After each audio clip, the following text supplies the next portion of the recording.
आज खूप छान दाखवलंय त्यांनी ठरलं तर मग सायली या प्रियाला चांगलीच बजावते प्रेक्षकांनो। ए प्रिया चल लांब हो माझ्या नवऱ्यापासनं। आता ती प्रिया तिच्याकडे बघतच राहते, सायली तिला धमकवते, सांगितलं ना तुला लांब हो हो। असंच माझ्या नवऱ्यापासनं 10 पावलं दूर राहायचं प्रिया, त्यांच्या जवळ यायची हिम्मतही करायची नाही। अर्जुन तर सायलीकडे बघतच राहतो। सायली म्हणते तू असशील त्यांच्या बालपणीची मैत्रीण, पण मी त्यांची बायको आहे, चल मागे हो प्रिया। प्रिया तिच्यावर डाफरते आणि म्हणते ए माझ्यावर ओरडायचं नाही असा आवाज नाही करायचा माझ्यावर। सायली तिला ऐकवते, ज्यांची बाजू खोट्याची असते ना त्यांनाच आरडाओरडा करावा लागतो, बघ ना तुझा आवाज किती वाढलाय ते। प्रिया म्हणते मी फक्त माझ्या मित्राशी बोलत होते। सायली म्हणते एवढ्या जवळ येऊन? एरवी तू माझ्या नवऱ्याच्या अवतीभोवती फिरतच असते ग, पण आत्ता हे कशासाठी चाललंय ना हे मला चांगलं माहिती आहे। आश्रमात जाऊन खुनाचं दिवस जगायची भीती वाटते ना तुला, कारण तिथे गेल्यावर तुझा खोटारडेपणा उघडा होणारच आहे, हे तुला चांगलंच कळलंय। म्हणूनच माझ्या नवऱ्याला जाळा तोडायचा प्रयत्न करतेस का, पण मी ते होऊ देणार नाही। तुला काय वाटलं हे विरघळतील का, तुझ्या जाळ्यात अडकतील आणि तुझं आश्रमात जाणं रद्द होईल का?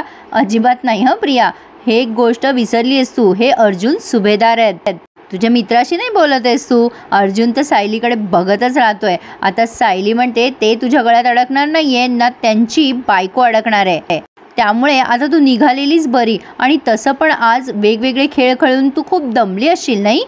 प्रियाला अगदी चुपचाप केलंय सायलीने, प्रियाला पुढे बोलायला काही सुधारलंच नाहीये, ती नुसती सायलीला तूक करते आणि तिथून गपचूप निघून जाते। आता अर्जुन मात्र टाळ्या वाजवायला लागतो ती गेल्यावर आणि म्हणतो वा वा वा मिस सायली, बॉल काय मारलाय तुम्ही, एकदम सिक्सर, अहो स्टेडियमच्या बाहेर गेलाय बॉल।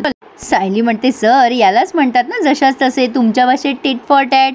तेव्हा अर्जुन म्हणतो एक मिनिट, पण तन्वीने तुमच्या कुठल्या जवळच्या माणसाला हर्ट केलंय, तुमच्यातलं टॅलेंट बाहेर तरी कसं आला? आता सायली म्हणते सर प्रियामुळे ना मधुभाऊ जेलमध्ये आहेत आणि तिला ना यासाठी किती वेळेला शिक्षा दिली ना तर कमीच आहे, पण बघा ना तुमच्याशी गोड बोलून तुम्हाला पण फसवतच होती ना ती। अर्जुन म्हणतो मी थोडी फसणार होतो। सायली म्हणते ते तर मला माहितीच आहे, पण म्हणून तिला तुमच्या अंगचटीला यायची गरज नव्हती ना, मला तिचं वागणं अजिबात आवडलेलं नाहीये। अर्जुन म्हणतो अच्छा ती माझ्या जवळ आली हे तुम्हाला आवडलं नाहीये तर? सायली म्हणते हो अजिबात आवडलेलं नाहीये, तुम्हाला माहिती नाहीये सर, तिची ना खूप जुनी सवय आहे, आम्हा आश्रमातल्या सगळ्या लोकांना माहीत होतं हे। ती ना पुरुषांच्या अंगचटीला जाते आणि हवं ते काम साधून घेते आणि आमच्या आश्रमात कोणालाच हे आवडलेलं नाहीये आणि तुम्ही पण तिच्यापासून दूर राहा हं, आणि आश्रमात नेपर्यंत तिला भेटायचं नाही सांगून ठेवते तुम्हाला।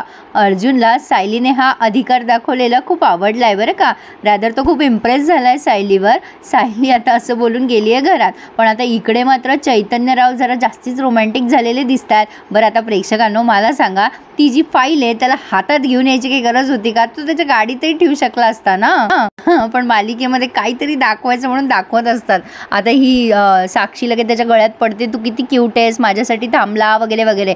आता हे अण्णा त्याला बळजबरी तिथे बसवत आहेत, म्हणतात चला गडकरी चला बसा जावाई बापू, सॉरी जावाई बापू म्हणतात ते आधी। आता चैतन्याला असं वाटतंय त्याला स्वर्ग सुख मिळालंय, इतका लाजतोय तो प्रेक्षकांनो। अण्णा म्हणतात बसत जाओ आमच्याबरोबर, आम्हालाही वेळ देत जा जरा।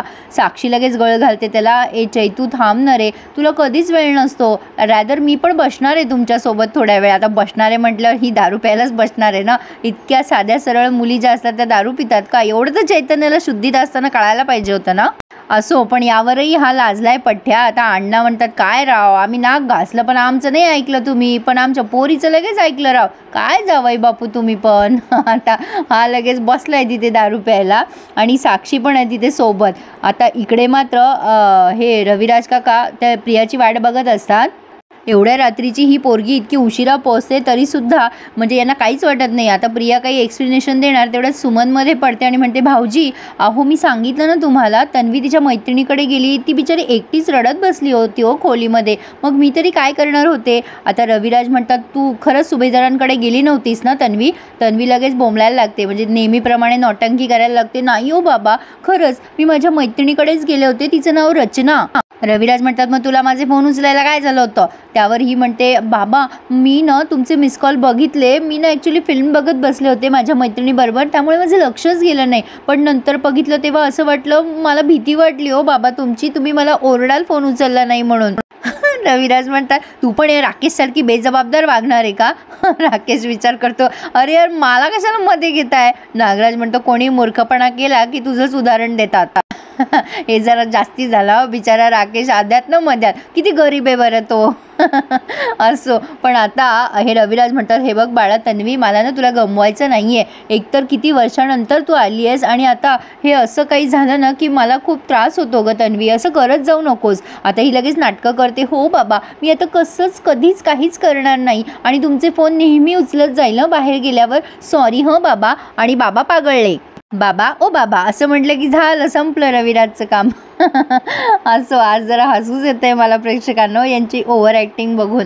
पण अर्जुन आणि सायलीने बेस्ट काम केलं आहे. आता अर्जुन काहीतरी शोधत असतो. सायली म्हणते, काय शोधताय सर? आता अर्जुन तिला सांगतोय की ते आश्रमाचं लेआउट होतं, मी यातच ठेवलं होतं, सापडत नाही आहे आता. सायली म्हणते, सर जरा शांततेत बघा, सापडेल तुम्हाला. हे दोघंच्या दोघं मिळून सगळं हुडकताय पण त्यांना कुठे काही सापडे ना. कुठला तरी कागद येतो. आता सायली म्हणते, सर तुम्ही डोळे बंद करून आठवा कुठे ठेवला होता तो शेवटचा कागद.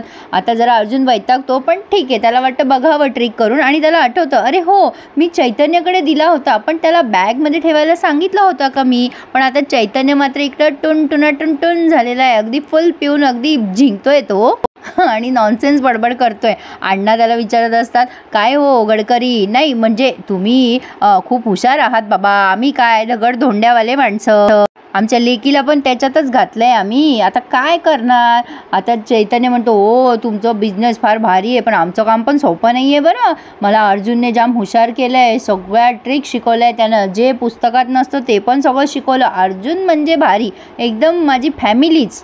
हा आता जरा अति इमोशनल झाला आहे, पण थँक गॉड याने त्या सायली अर्जुनच्या लग्नाच्या प्लॅनिंगबद्दल सांगितलं नाही.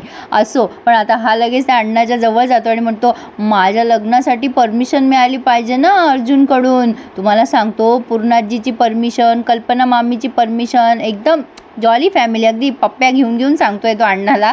तो झिंगत होता म्हणून आता ही साक्षी हळूच ती फाईल बघायला लागते, पण त्यांना सुरुवातीला काही कळत नाही. आता अर्जुन पुन्हा इकडे तिकडे शोधायला लागतो. सायली म्हणते, सर चैतन्य सरांकडे आहे ना, मग तुम्ही कशाला टेन्शन घेताय, ठेवलं असेल त्यांनी नीट. पण अर्जुनला वाटतं फोन करून कन्फर्म करा म्हणून तो चैतन्यला कॉल करतो. आता इकडे चैतन्य शुद्धीतच नसतोय, पण आता ही साक्षी त्या अर्जुनचा फोन कट करते आणि आता अर्जुनला जास्तीच डाऊटफुल वाटते, अरे हा फोन का कट करतोय, एवढा कशात बिझी आहे हा. सायली म्हणते, सर असतील ते कामात. अर्जुन म्हणतो, हे बघा सायली, त्यांना माहिती आहे मी कामाशिवाय फोन करणार नाही एवढ्या रात्रीचा, तो माझा फोन कसं काय कट करेल. काय चाललंय चैतन्याचं नेमकं.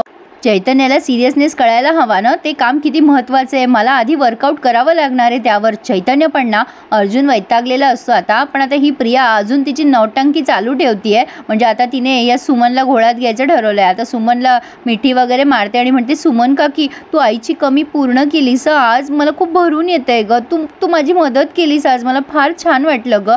माझी आई नाही आहे ह्याचं मला वाटलंच नाही गं काही. आता त्या सुमन म्हणतात, त्या बिचाऱ्या खूप भोळ्या भाबड्या आहेत हो प्रेक्षकांनो. त्या म्हणतात की अगं माझ्या प्रतिमा वहिनी आल्या तर त्यांना मी काय उत्तर देईल बाळा, अगं त्यांनी जे केलं तेच मी केलं, तू मला मुलीसारखीच आहेस ना. आता ही म्हणते, हो गं काकी, तुझं हे प्रेम असंच कायम असू देतं माझ्यावर. आता लगे रडते पडते, त्या सुमनला मिठी मारते.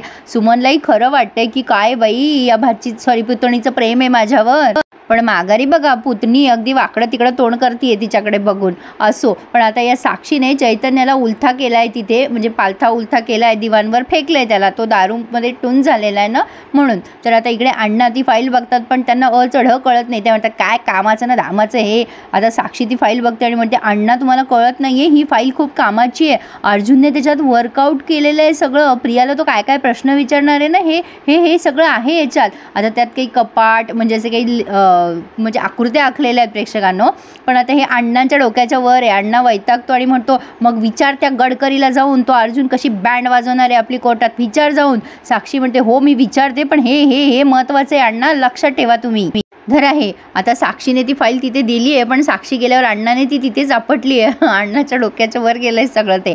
आता ही साक्षी चैतन्याला उठवते आणि गोडगोड बोलायला लागते, चैतू उठ न रे, आपण आता छान गप्पा मारूया, मला सांग बरं काय प्लॅन आहे तुमचा. चैतन्य फुल नशेमध्ये प्रेक्षकांनो, अवघड असतं, इतकं पण भोळं राहू नये. पण आता इकडे हा अर्जुन वैतागतोय, तो सगळीकडे बघून परेशान झाला आहे. सायली त्याला समजवते, सर तुम्ही इतकं टेन्शन घेऊ नका, सकाळी बोला ना तुम्ही चैतन्य सरांशी. पण अर्जुनला जरा टेन्शनच आलंय, कारण अर्जुन त्याच्या कामाच्या बाबतीत खूप सिन्सिअर आहे ना. इथे त्यांनी हा रिव्ह्यू पूर्ण केलाय. पुढे आपण बघतोय ह्या पूर्णाजीनं सूट सायलीला बोलतच असतात. आता या कल्पना ताई वैतागल्या आहेत पूर्णाजीमुळे. आता सहज त्या सायलीकडनं फुलाची रांगोळी बिघडते. ती अस्मिता बडबड करायला लागते, बघ ही असं काम करते. पूर्णाजी सायलीला खूप बोलतात, ही नेहमीच चुकते, अशीच करते. आता मात्र कल्पनाताईचं डोकं खराब झालंय. ते म्हणतात ना, आता माझी सटकली, तसं झालेलं आहे. कल्पनाताई आता सायलीचा हात धरतात तरी म्हणतात, तू आता जन्माष्टमीच साजरी करणार नाही, आणि तिला रूममध्ये लॉक करून टाकतात. पूर्णाजीचं जरा अतिच चाललंय हा प्रेक्षकांनो. एवढं बोलायची गरज नाही ना उठसूट सायलीला. मला तर असं वाटतं प्रत्येक वेळेला पूर्णाजीला चिडवावं, ए पूर्णाजी गुलाबजामुन.